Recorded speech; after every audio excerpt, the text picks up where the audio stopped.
அஸ்ஸலாமு அலைக்கும் வரஹ்மத்துல்லாஹி வபரகாத்துஹு.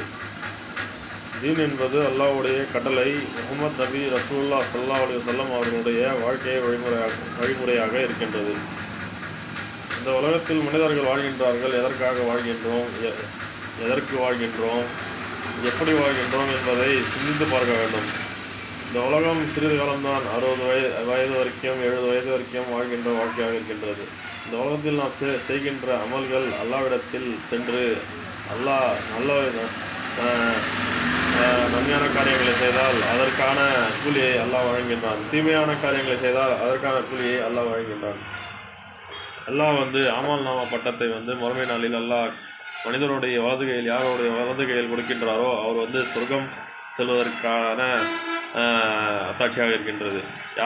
யாருடைய இடது கையில் கொடுக்கின்றாரோ அவருடைய பரிதாப நிலைமை அவரை நரகத்தில் தள்ளிவிடுவதாக இருக்கின்றது. ஆகவே நம்ம இந்த உலகம் எப்படி உருவாக்கி இருக்கின்றான், இந்த உலகத்தில் எப்படி இந்த வானம் பூமி எல்லாம் 6 நாட்களில் உருவாக்கி இருக்கின்றான். இந்த 6 நாட்களில் இந்த படைத்த படைப்பில் நாம் மற்றவர்களுக்கு எப்படி உதவிகரமாக இருக்கின்றோம், நாம் எப்படி மக்களுக்கு உதவியாக இருக்கின்றோம், எப்படி பணம் சம்பாதிக்கிறோம், ஹலாலான முறையில் சம்பாதிக்கிறோமா, ஹராமான முறையில் சம்பாதிக்கிறோமா என்று நாம் பார்க்க வேண்டும். நாம் சம்பாதிக்கின்ற பணம் ஒவ்வொரு பணமும் அல்லாஹ் மறுமை நாளில் நமக்கு கேள்வி கணக்காக இருக்கின்றது. அந்த கேள்வி கணக்கில் நாம் அதற்கு பதில் கூறாமல் இருக்க வேண்டும் என்றால் நம்முடைய அமல்களை தொழுகையை சரி செய்து கொள்ள வேண்டும். ஐவேளை தொழுகையை ஃபஜர் முதல் இஷா வரை இருக்கின்ற அந்த ஐவேளை தொழுகையை நாம் சரி செய்து கொள்ள வேண்டும். அப்பொழுது நமக்கு அல்லாஹ் கேள்வி கணக்கின்றி அல்லாஹ் நமக்கு நம்முடைய நன்மையின் பட்டோலையை வலது கையில் அல்லாஹ் கொடுப்பான். இந்த உலகத்தில் நாம் எதற்காக வாழ்கின்றோம் சிந்தித்து பார்க்க வேண்டும்.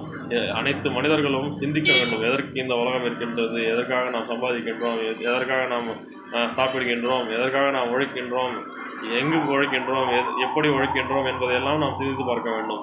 நாம் செய்கின்ற அமல்கள், அதாவது நாம் செய்கின்ற தீய காரியங்கள், நாம் செய்கின்ற கெட்ட பழக்கங்கள், ஹராமான செயல்கள், போதை வஸ்துக்களை உட்கொள்வது ஆகிய இது மாதிரி செயல்களை எல்லாம் நாம் செய்யாமல் இருப்பதற்காக தான் நல்லா தீனை கொடுத்திருக்கின்றான். இந்த தீனை கொண்டு நாம் தீய பழக்கங்களிலிருந்து ஹராமான செயல்களிலிருந்து நாம் தூரமாக இருப்போமாக.